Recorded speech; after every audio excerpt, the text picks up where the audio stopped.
చూస్ country delight, live better. ఇప్పుడే country delight యాప్ని download చేసుకోండి.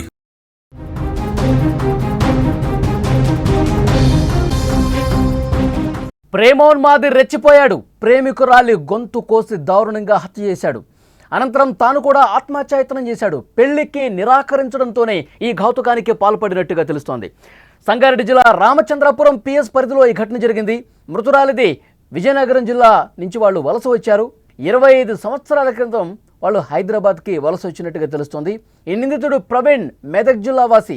ప్రేమోన్మాదం పేట్రేగిపోయింది. మళ్ళీ ప్రేమ కత్తి గొంతు కోసింది.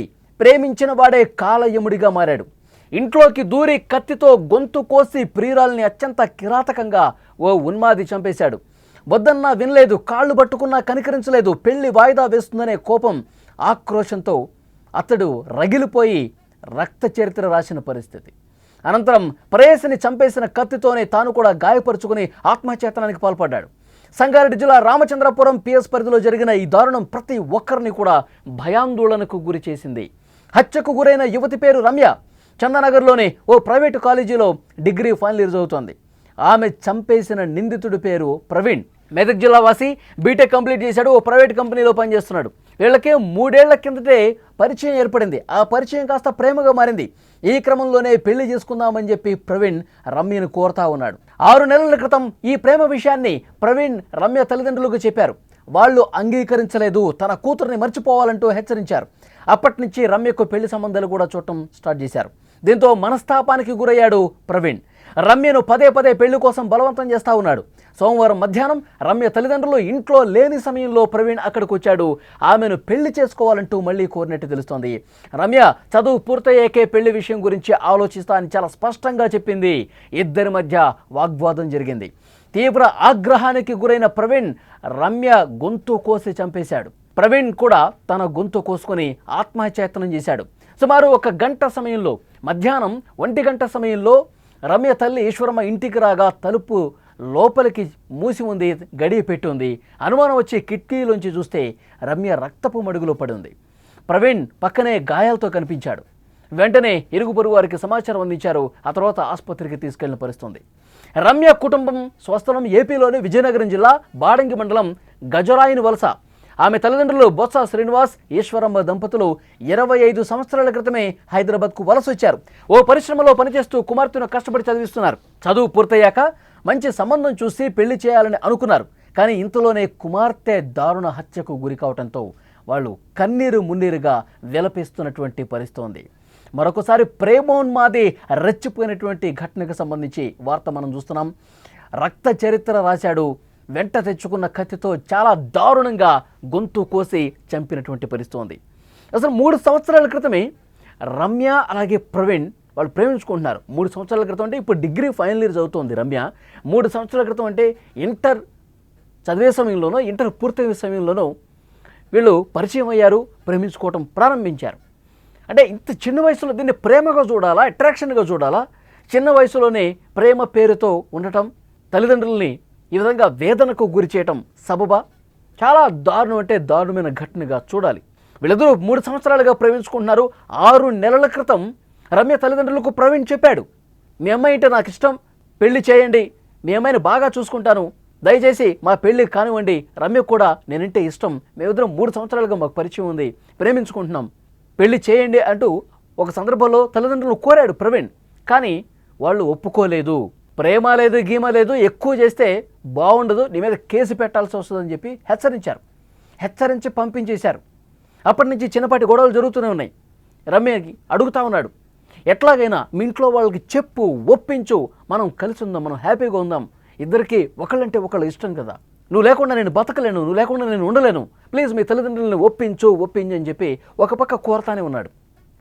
రమ్య ముందు నుంచి ఒకటే చెప్తుంది, నేను డిగ్రీ ఫైనల్ ఇయర్ చదువుతున్నాను, నువ్వంటే నాకు ఇష్టమే, ప్రేమ ఉంది, కానీ ఇప్పుడు నేను పెళ్లి చేసుకోలేను, నా చదువు కంప్లీట్ అయిపోయిన తర్వాత మా ఇంట్లో వాళ్ళు కూడా ఒప్పుకోవాలి, మా పేరెంట్స్ ఒప్పుకుంటేనే మన పెళ్ళి అవుతుంది, లేదంటే కాదు అని చాలా సందర్భాల్లో చెప్పింది. అయితే అప్పటికే అడిగి ప్రవీణ్ తనకు కోపం పెంచుకున్నాడు, పగ పెంచేసుకున్నాడు.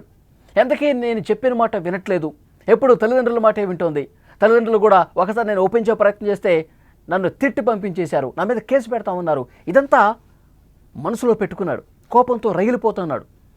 ఎలాగైనా సరే రమ్య నాకు దక్కాలి, లేదంటే గనక చావే శరణ్యం అనుకుని ఒక కత్తి వెంట పెట్టుకుని డైరెక్ట్గా ఇంటికి వచ్చేసాడు.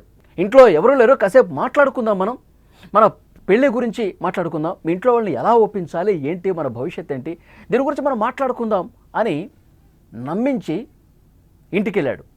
వాళ్ళు రమ్య తల్లిదండ్రులు బయట పనులు చేసుకుంటారండి, ఏదో పరిశ్రమలో వర్క్ చేస్తారంట తల్లిదండ్రులు ఇద్దరు కూడా.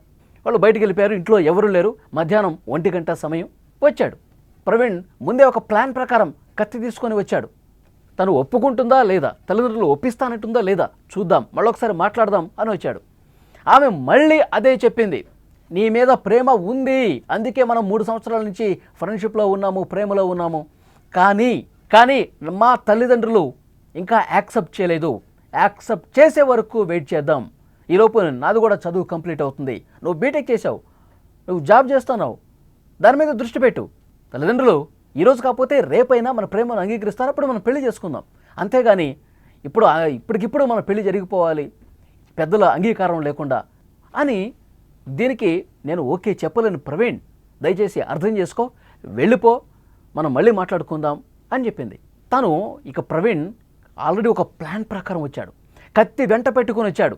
తను ఒప్పుకుంటుందా లేదా, 3 ఏళ్ల నుంచి ప్రేమ ఉంది, తల్లిదండ్రులు ఏమో తిడుతున్నారు, వాళ్ళు కేసు పెడతా అంటారు, బెదిరిస్తా అంటున్నారు, రమ్యను నాకు కాకుండా చేసే కుట్ర జరుగుతోంది అని ఒక పగతో రగిలిపోయి ఏదో ఒకటి చేయాలన్న ఉద్దేశంతో వెంట కత్తి పెట్టుకుని వచ్చాడు. రమ్యకు చూపించకుండా పాకెట్లో పెట్టుకుని ఇంట్లోకి వచ్చి మంచిగా నటిస్తూ పెళ్లి గురించి మాట్లాడుతూ ఉన్నాడు.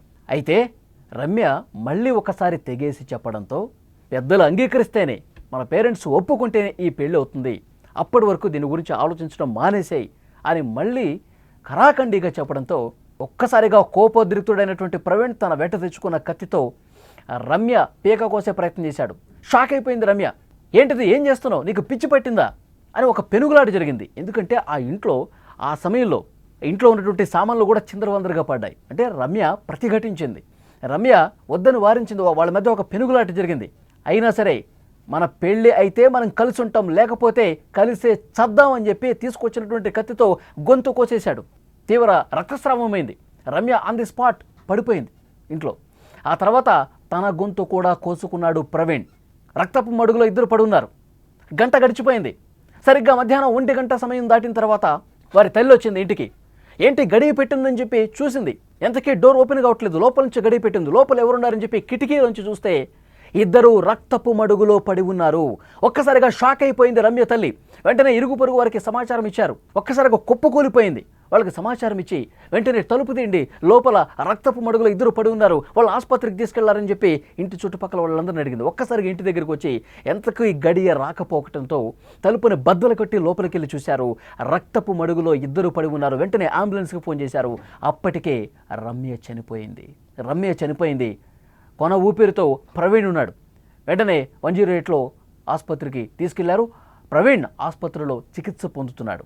అంటే కావాలనే రమ్యను చంపేసి తను చిన్నగా గొంతు మీద కోసుకున్నాడా? తను బతకటం కోసం, ఒక డ్రామా ప్లే చేయడం కోసం రమ్యను చంపేసి తన ప్రాణాలు దక్కించుకోవడం కోసం లైట్గా గొంతు మీద కోసుకున్నటువంటి పరిస్థితి ఉందా? ప్రస్తుతం పోలీసులు ఇన్వెస్టిగేట్ చేస్తూ ఉన్నారు. ప్రేమ ఎంత దారుణానికి దారితీస్తుందో చూడండి. పెళ్లికి అంగీకరించకపోతే ఇక చావేనా? పెళ్లికి అంగీకరించకపోతే, పెద్దలు ఒప్పుకోకపోతే చంపేస్తారా? ఇంత దారుణంగా ఉన్మాదిలుగా బిహేవ్ చేస్తారా? ఉన్మాదిగా ప్రేమ పేరుతో బిహేవ్ చేసి చంపే హక్కు ఎవరికి ఉంది? ప్రవీణ్ చాలా దారుణమైనటువంటి పని చేశాడు. పెద్దల్ని ఒప్పించాలి. పెద్దల్ని ఒప్పించలేకపోతే ఇక మన పని మనం చేసుకోవాలి. అంతేగాని చంపే హక్కు ఎవరిచ్చారు? చాలా దారుణంగా ఒక ఉన్మాదిగా ఎంత దారుణంగా వెంట కత్తి తీసుకొచ్చి రమ్యని పీక కోసి చంపాడంటే ఎంత క్రూరమైనటువంటి మనస్తత్వం ప్రవీణ్కు ఉందనేది అర్థమవుతోంది. పోలీసులు కేసు దర్యాప్తు చేసుకున్నారు, పూర్తిగా ఇన్వెస్టిగేట్ చేస్తూ ఉన్నారు. ఆ కాలేజీలో రమ్య తోటి స్నేహితులు ఎవరైతే ఉన్నారో వాళ్ళను కూడా అడిగి కొంత సమాచారం తీసుకుంటున్నారు. రమ్య తల్లిదండ్రులను అడిగి సమాచారం సేకరిస్తూ ఉన్నారు. గతంలోనే 6 నెలల క్రితం వచ్చాడు, పెళ్లి చేయమని అన్నాడు. నీకు ఇవ్వటం మా అమ్మాయిని ఇష్టం లేదు, దయచేసి ప్రేమ పేరుతో వెంట పడకు, వేధించకు, తనని డిస్టర్బ్ చేయకు. తన డిగ్రీ చదువుతుంది, ఆ డిగ్రీ కంప్లీట్ అయిపోయిన తర్వాత మంచి ఉద్యోగం ఆమె ఆశ, ఆ ఉద్యోగంలో జాయిన్ అయిన తర్వాత అప్పుడు ఆలోచిద్దామని చెప్పి తిప్పి పంపించేశారు. అప్పటి వరకు ఇలాంటి పిచ్చి వేషాలు ఏమీ వేయకు, దూరంగా ఉండు మా అమ్మాయికి అని చెప్పి పంపించారు. మళ్ళీ డిస్టర్బ్ చేస్తే కేసు పెడతామని చెప్పేసి అన్నారు. తల్లిదండ్రుల మీద చాలా కోపం పెరిగిపోయింది. రమ్యతో మాట్లాడుతూ ఉన్నాడు రోజు, ఒప్పించు. ప్రవీణ్ ఇంత క్రిమినల్ బ్రెయిన్తో ఇంత సైకోగా బిహేవ్ చేస్తాడని చెప్పి ఎవరూ ఊహించలేదు. చాలా దారుణంగా కత్తి తీసుకొని ఇంటికి వచ్చి వెనకాల చుట్టిట్లా పట్టుకొని కత్తితో కోసినట్టుగా అక్కడ ఆనవాళ్ళు కనిపిస్తూ ఉన్నాయి.